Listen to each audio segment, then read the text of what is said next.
رحلة حرة بودكاست بيخلق مكان آمن وبسيط نرجع فيه علاقتنا بروحنا بسلام، مكان بيتقابل فيه العلم والإنسانية مع العلاج والتأمل والفهم مع الراحة النفسية.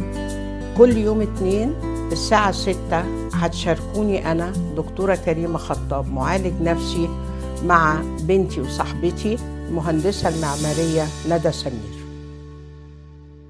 يا رب تكونوا كلكم بخير. النهاردة هنكون في المقابلة السادسة بيننا وبين بعض، كريمة وندى في رحلة حرة.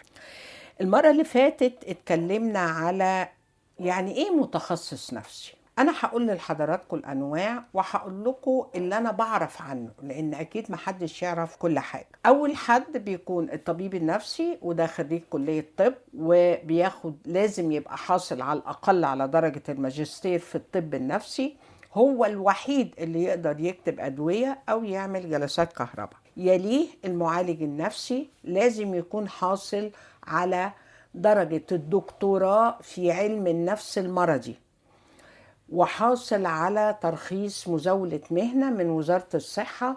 طبعا بيمر على اختبارات كتير وتدريبات كتير. الثالث الأخصائي النفسي، وده اللي بيعمل الاختبارات. دول الثلاثة اللي مصرح ليهم يقعدوا مع حد ويقفلوا عليهم الباب. المعالج النفسي مش من حقه إطلاقا ولا يكتب دواء ولا يكتب جلسات كهرباء. طيب في حاجات تانية في بيسموها ايه، تنمية بشرية، لايف كوتش. والله انا ما بفهمش في ده، لان انا بتاعت علم، فما عندناش علم اسمه علم اللايف كوتش، لان العلم بيستند على تجارب وخبرات. برضو التنمية البشرية يعني حاجة برضو ملهاش علاقة بالعلم، لكن ليها علاقة بالونسة. وانا مش ضد الونسة على فكرة، يعني ان احنا نروح نسمع كلام حلو، ان في حد يقول لنا افعل ولا تفعل، اللي هو اللايف كوتش، وقال الله وقال الرسول، تمام.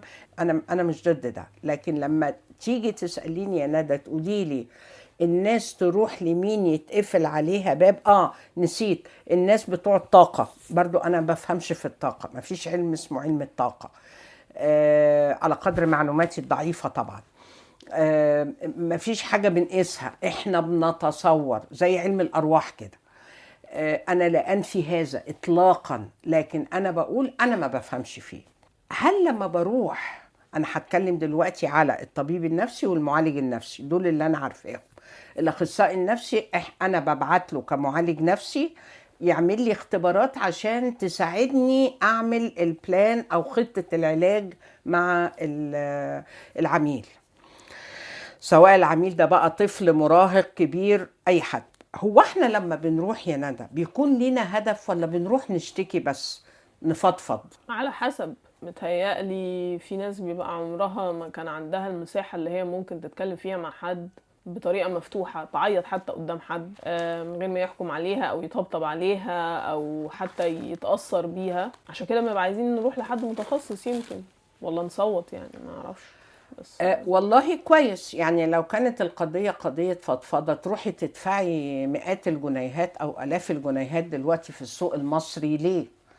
يعني في ناس لايف كوتش بياخدوا في النص ساعة $50. لو انت عايزة تروحي تفضفضي ما تروحي. دول غلابة. لا بس انت عارفة انه هي دي مشكلتنا، دي ازمتي انا والناس، معرفش الناس اللي انا اعرفها يمكن عشان هم في نفس الدايرة بتاعتي يعني، بس احنا ازمتنا فعلا انه العلاج النفسي غالي جدا.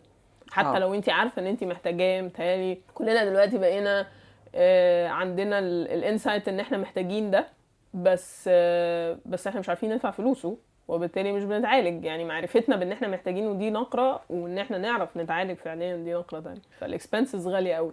طيب امتى لازم ناخد دواء؟ بناخد الدواء لما الأعراض بتاعتنا تمنعنا من الإنتاج، سواء كنت طالب أو كنت موظف أو بتشتغل أي حاجة. ما بتنامش كويس، أعراض جسمية بتاعتك عالية قوي، اللي هي النفس الجسمية اللي ممكن تقلب بجسمية زي ما قلنا الحلقة اللي فاتت. فالدكتور الطبيب النفسي بيساعدك إنه يديك دواء معين علشان يهدي التوتر والقلق اللي عندك، علشان تقدر تفكر تتعامل مع المشكلة أو الصراع اللي عندك إزاي. فده بيتناوله المعالج النفسي. هل في أطباء نفسيين ممكن يعملوا جلسات؟ أنا معلوماتي معرفش، لكن إحنا تلامذة الدكتور محمد شعلان، يعني زمايلي الأطباء النفسيين كانوا بيعملوا ده، لأن الدكتور شعلان كان طبيب وبالتالي درب الناس على ده. طيب، هل زي ما انت بتقولي ان الفلوس معضلة؟ انا ما اعتقدش، لان لو رحت بهدف انا تفكيري مش متوازن، انا مشتت. طيب اروح للمعالج النفسي الاول ولا الطبيب النفسي الاول؟ الحقيقة انا منحازة شوية ان انا ضد الدواء، لكن الدواء ضرورة لما الأعراض بتبتدي تعطلني عن الإنجاز أو العمل. فبعرض على الكلاينت بتاعي أو العميل بتاعي، لا إحنا محتاجين نروح لطبيب نفسي يظبط الكيمياء عشان تقدر تستوعب اللي إحنا بنقول. طيب، أنا متلخبط يا كريمة وعايز أعرف أفكر وأهدى. ساعتها بنبتدي نتعامل مع الصعوبة اللي بنمر بيها. طيب، هل في ناس بتروح لأن العلاج النفسي مكانة اجتماعية؟ دلوقتي للأسف دلوقتي بقت موضة. على فكرة على مستوى العالم، أنا رايح سيشن وجاي من سيشن، أنا بروح للثيرابيست دلوقتي، ودي حاجة زي اللي بيحطوا وردة في عروة الجاكيت. أنا عموما عايزين برضو نوضح إن إحنا بنتكلم علشان برضو الدكتورة كريمة عندها خبرة مش بس في مصر، وأنا إلى حد برضو مش بس في مصر، فإحنا عموما مش بنتكلم عن مصر تحديدا. أنا بس عايزة دي حقيقة، يعني دي حقيقة، لأن أنا قعدت فترة في الغردقة فكنت بستقبل أجانب كتير، وحاليا اللي عندي اونلاين من برا مصر، اللي هم سواء بقى مصريين اجانب. مش دي قضية، انا بتكلم على ثقافة الانسان في اي مكان. هو بني ادم في مصر، في امريكا، في استراليا، في معرفش، فاحنا بني ادمين بنتوجع وبنبقى عايزين نخف، تلتئم جروحنا، نتعرف عليها الأول ونبتدي نفوتها، نبتدي نتعامل مع الحاجات الحلوة اللي عندنا. أيوة هنطلع الوجع، أيوة هنطلع الصديد اللي عندنا، بس المهم صوت. هنفضل نعيط على اللي فات ولا نعيش هيرا ناو ونعيش بصحة هنا والآن علشان اللي جاي بإذن الرحمن يبقى أحلى؟ هل أنا عايز دعم خارجي الدكتور النفسي يقول لي، المعالج النفسي او الطبيب النفسي؟ انا بتكلم على دول بالتحديد عشان ما حدش يروح لحتة تانية، انا ما بفهمش زي ما قلت في اللايف كوتش والتنمية البشرية والكلام ده. هل انا رايح له عشان ياخد لي هو قرار؟ لو عملت كده وتعاملت مع المعالج على انه بابا وماما وانور وجدي، العلاقة دي علاقة فاشلة.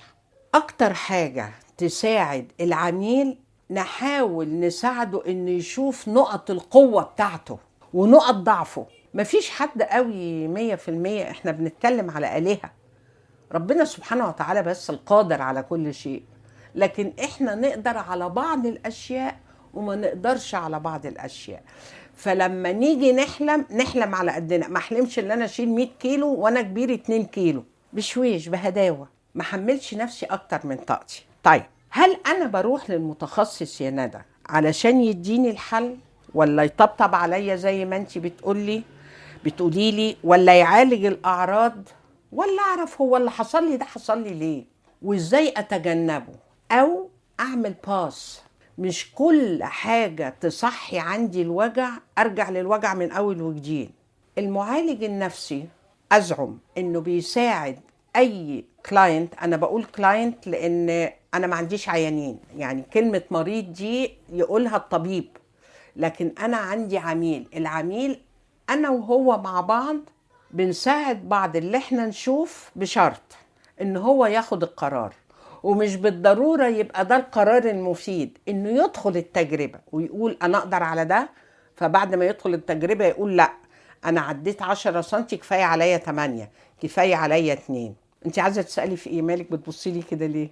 لا، اصل انت بتتكلمي عن شوية، انا فاهمة ان انت بتتكلمي عن خبرتك انت مع زمايلك.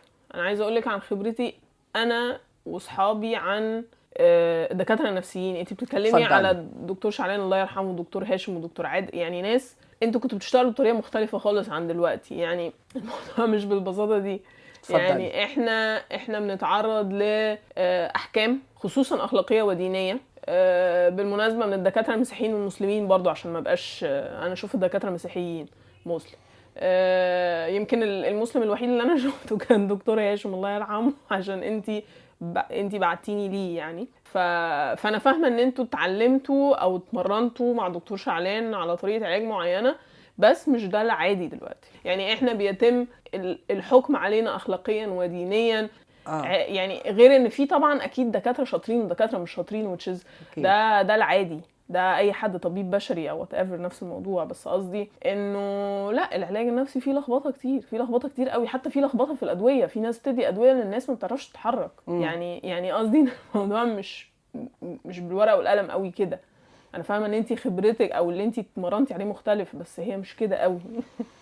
معلش انا طولت قوي. لا بالعكس، انا عايزه اسمع الشباب اللي زيك بيتعرضوا لايه. يعني مهم قوي اللي انتي بتقوليه ده، لان اسباب كثيره الحقيقه. اولا انا لما اتعلمت على ايدين دكتور يحيى رخاوي والدكتور محمد شعلان. طبعا انا 99% من تجربتي مع دكتور شعلان وزمايلي الاطباء الحقيقه انه يعني مش عايزه اقول ايه الصح والغلط، انا مش بتاعه صح وغلط، بس اللي انتي بتقوليه ده بيرجعنا لاول حلقه يا ندى. بيقول هو انت بتحمي نفسك ازاي؟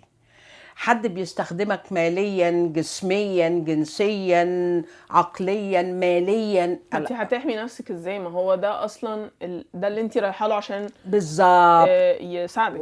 وده الهدف من الحلقه النهارده. الهدف هو انت رايحه ليه؟ طالما ان الهدف بتاعك ما بيتحققش، انت بتقعي في نفس المشكله. مثلا انا برتبط براجل او بحد او مخطوبه لحد، طول الوقت يقول لي انت ولا حاجه، انت زي الزفت. ان لما نشتري حاجات انا اللي اشيلها وهو يمشي قدامي. لا انت مرتاحه لده؟ لا مش مرتاحه. ما بتقوليش ليه لحسن يسيبني؟ ما يسيبك يا ستي، ما يروح في داهيه، هو الخسران. طب لا بس انا ما عنديش حد في البيت يعمل ده. يا ستي الوحده خير، يعني خير من جليس السوء. هو احنا هنفكر مين معانا؟ ما انا لو مش مع نفسي مين هيبقى معايا يا جماعه؟ لو انا ما كنتش غاليه عندي، لا مين اللي هيحس ان انا غاليه؟ يبقى اللي انتي قصدك عليه دلوقتي المثال ده على انه احنا لو قعدنا مع دكتور نفسي، دكتوره نفسيه for a while، يعني انا متهيألي الموضوع محتاج بحد اقصى 3 جلسات. نو طيب بحد اقصى 3 جلسات. حلو قوي الرقم ده، ماشي. وحسينا انه احنا مش مرتاحين، او انا ما طلعتش ريفرشد، حتى حياتي ما تصلحتش في 3 جلسات. ده في حاله لو انت محدده الهدف رايحه ليه، مش رايحه تعيطي. تمام، انا فهمت ده. لكن قصدي انه خلاص انا دلوقتي عرفت الهدف ورحت 3 مرات ولازال انا حاسه ان انا مش مرتاحه خالص ومش ريفرشت. يبقى يا جماعه زي ما انا دايما بقول، انت عارفه احنا مش شجره. بالظبط. نبدا نقلب العطا على دكتور تاني ونسال ونجرب. ومش كل الدكاتره بتنفع مع كل الناس. بالظبط بالظبط. يعني ما هو مش بتنفع امتى يا ندى؟ تبع الهدف. انا رايحه لحد عيط له زي الفل وسكت وخلاص. انا رايحه لحد يطبطب عليا، تمام. انا رايحه لحد يديني دواء، تمام. انا رايحه لحد عشان اعرف مشاكلي جت منين وابتدي اتعامل معاها واشوف حاله الحب اللي بيني وبين نفسي. ده هدف رابع. انا رايحه اشوف ولا رايح احط التراب على اللي معايا؟ والحقيقه انا دايما اقول للكلاينتس لو سمحتوا بطلوا تحطوا التراب تحت السجاده، لو سمحتوا نظفوا.